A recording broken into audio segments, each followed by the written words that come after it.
Cinema బాగుంది. అంటే ఆ భారతీయుడు ఫస్ట్ భారతీయుడు అయితే మాత్రం ఎవర్ గ్రీన్ అనమాట, దానికి సాటి లేదు. సో ఈ సినిమా విషయానికి వస్తే కనుక లంచాల కోసం అని చెప్పి మనం ట్రైలర్ లో చూసాము. సో సినిమా మొత్తం కూడా లంచాల కోసము అన్ని చూపించాడు. కానీ ఓకే బాగుంది, కానీ ఒక లైన్ అనేది బాగుంది, కొత్తగా చూపించాడు. ప్రతి ఫ్యామిలీలో కూడా ఒక లంచగుండు ఉంటాడు, ఒక ఫ్యామిలీలో వెతకండి అని చెప్పి ఒక లైన్ ఉంది. కానీ అది వర్కౌట్ అవుతుందో తెలియదు. కానీ బాగా నచ్చిన విషయం ఏంటంటే ఒక 4 పాయింట్లు తీసుకున్నారు సినిమాలో. అదేంటంటే మనకి బస్సులో జర్నీ చేసినప్పుడు దాబా హోటల్లో ఆగినప్పుడు అక్కడ ఫుడ్ క్వాలిటీ లేకపోవడం కానీ, డాక్టర్లు యూట్యూబ్ లో చూసి ఆపరేషన్లు చేయడం కానీ, సో కొన్ని లైన్లు బాగున్నాయి. కొన్ని గాలి జనార్దన్ రెడ్డి అనే వ్యక్తి బాత్రూమ్ కి కమౌట్ లో వెళ్తాడు, అలాంటి విషయాలన్నీ కూడా తన జీవిత చరిత్ర కూడా ఒక న్యూస్ ఛానల్స్ లో వాళ్ళు కూడా చెప్పలేని అంతా కూడా మన శంకర్ గారు సేకరించారు అనమాట చెప్పాలంటే. సో ఆ లైన్లన్నీ చూసుకుంటే ఫోటోగ్రఫీ మాత్రం అదిరిపోయింది.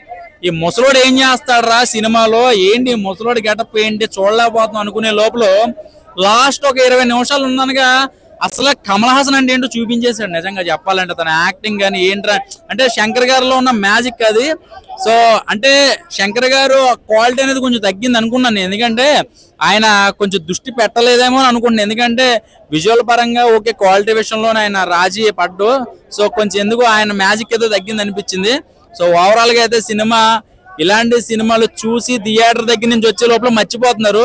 సో ఇంకా లోతుకి తీసుకెళ్లాలంటే మనకి భారతీయుడు ఎలా గుర్తుండిపోయిందో ఇది కూడా అలా గుర్తుండిపోవాలంటే కష్టం. అది ఎవర్ గ్రీన్ ఒకటే అనమాట. సో ఆ ల్యాగ్ అంటే ఏం లేదు, చూడడానికి బాగుంది. కొన్ని సీన్లు కానీ చాలా బాగున్నాయి. సో లాస్ట్ అయితే మాత్రం కొన్ని సీన్స్ ఫైట్ సీక్వెన్స్ ఉన్నాయి, మాత్రం చాలా బాగుంది.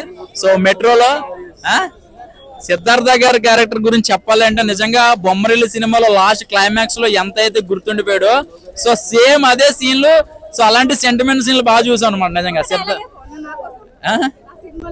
మీరు లంచం తీసుకోకండి, మమ్మల్ని అడగండి అంతే. సినిమా హైలైట్ ఏంటంటే సో ఒక లైన్ మెసేజ్ అనేది ఇచ్చారు, కానీ అది వర్కౌట్ అవుతుందో లేదో తెలియదు. కానీ సో చూడడానికి బాగుంది, ఒక గోల్డెన్ స్క్రీన్ లో చూస్తుంటే విజువల్ పరంగా బాగుంది చెప్పాలంటే. బ్రహ్మానందం గారు వీళ్ళందరూ కూడా వచ్చి వెళ్ళిపోయే క్యారెక్టర్లు, ఆయన అసలు చెప్పడానికి ఏం లేదు. అయితే ఒక కథ బేస్ అండి, మెయిన్ స్టోరీయే దానికి హీరో హీరోయిన్ బలం అత్త కూడా స్టోరీయే. సో అది చూపించే విధానం కొంచెం కొత్తగా చూపించారు. ఇప్పుడు టెక్నికల్ వర్క్స్, కెమెరా వర్క్స్ ఇవన్నీ చూసారు కదా.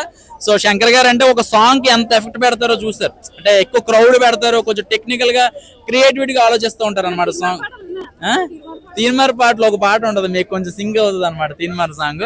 సో ఓవరాల్ గా సినిమా బాగుంది. కమల్ హాసన్ గారు ముసలోడు అయిపోయాడు కదా, సో ఆయన మాత్రం ఎంత ముసలోడు అయినా కూడా 6 ప్యాక్ చూపిస్తాడు ఒక ఫైట్ లో, అదైతే మాత్రం గోల్ చేశారు. సో ఓవరాల్ గా సినిమా బాగుంది అంతే. భారతీయుడు 2 లాగానే ఉంది, ఎప్పటికీ 2 నెంబర్లను ఉంటుంది, 1 కి రీచ్ కాదు. భారతీయుడు 1 కి అయితే రీచ్ కాలేదండి. అది ఇంకేమైనా ఉన్నాయా డౌట్స్ అంటే ఒక మూవీ ఎందుకు తీశారనేది నాకు ఒక డౌట్ ఉంది. ఆ డౌట్ క్లారిఫై చేసే వాళ్ళు ఎవరైనా ఉంటే చెప్పండి. మైక్ ఏంటండి? ఇంకా దానికి మించింది ఏమైనా ఉంటే చెప్పండి అంటున్నా.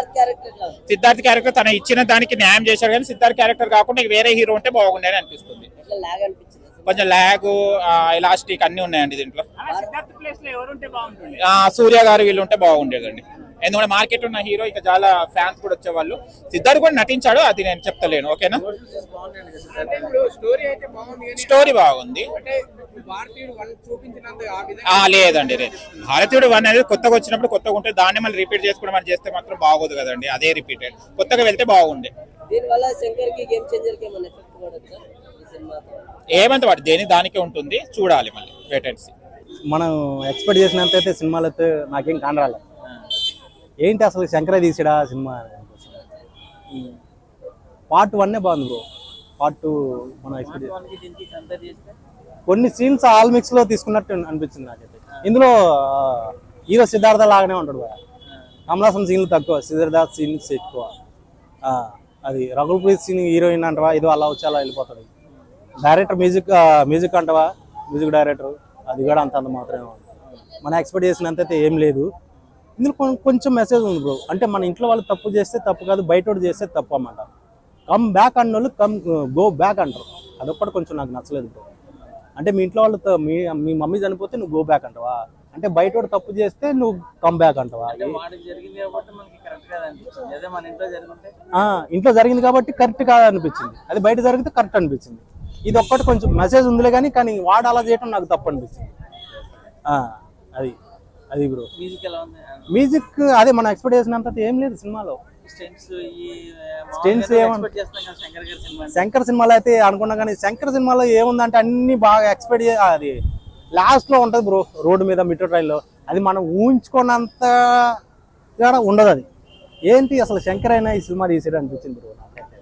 అది నార్మల్ గా చిన్న సినిమాలో కూడా అలా తీయచ్చు బ్రో. రేటింగ్ అంటే గుర్తొచ్చింది బ్రో. రేటింగ్ అనేది తీసేయాలి. బుక్ మై షో కూడా చెప్తున్నాను నేను. సినిమా హిట్ అన్న తర్వాత హిట్, ఫ్లాప్ అన్న తర్వాత ఫ్లాప్. ఈ రేటింగ్ అనేది తీసేయాలి బుక్ మై షోలో. కామెంట్ పెట్టుకుంటావు అంటే పెట్టుకో, అంతే తప్ప నుంచి రేటింగ్ ఎవడు ఇవ్వమన్నాడు నిన్ను? సినిమా తీసి చూపిమను బుక్ మై షో కూడా, అప్పుడు తెలుస్తుంది. రేటింగ్ ఉండకూడదు, ఏ సినిమాకి రేటింగ్ అనేది ఉండకూడదు బ్రో. రేటింగ్ ఉండకూడదు. సినిమా హిట్ అన్న తర్వాత హిట్, ఫ్లాప్ అన్న తర్వాత ఫ్లాప్, బ్లాక్ బస్టర్ అన్న బ్లాక్ బస్టర్, ఇండస్ట్రీ హిట్ అన్న తర్వాత హిట్, అంతే. ఈ రేటింగ్ అనేది ఉండకూడదు. బుక్ మై షోలు చెప్తున్నా, ఈ రేటింగ్ అనేది తీసి పడేయండి.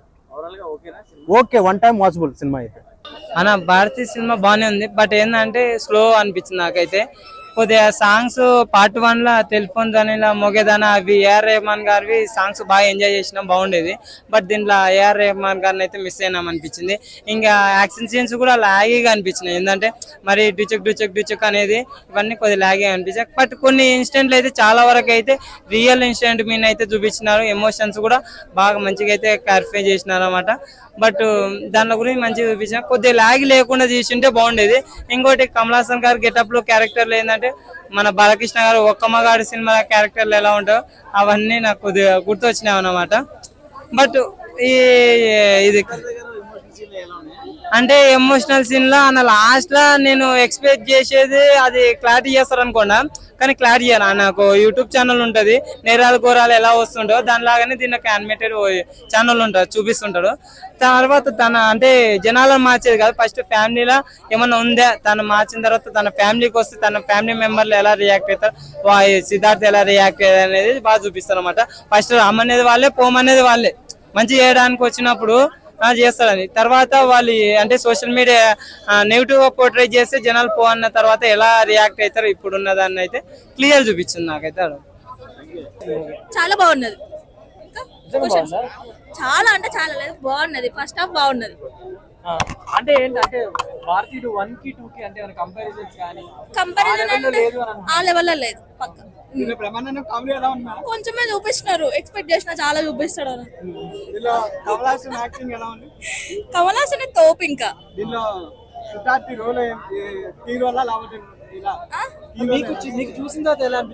సిద్ధార్థ్ అయితే బాగానే యాక్ట్ చేసిండు, అంటే లవ్ ఏం లేదు అందులో. బాగున్నది. ఫస్టే బాగున్నది, సెకండ్ ఇంకా కొంచెం లాగ్ ఉంది, థర్డ్ మేబీ బాగుంటదేమో మేబీ. ఏం మెసేజ్ అంటే లంచం తీసుకోవద్దని ఉన్నది దీంట్లో. సో నేనైతే గవర్నమెంట్ జాబ్ కోసం వెయిట్ చేస్తున్నా. భారతీయుడు 1 బాగున్నది, సెకండ్ కొంచెం లాగ్ ఉన్నది, థర్డ్ బాగుంటది. ట్రైలర్ చూపించారు, బాగుంది.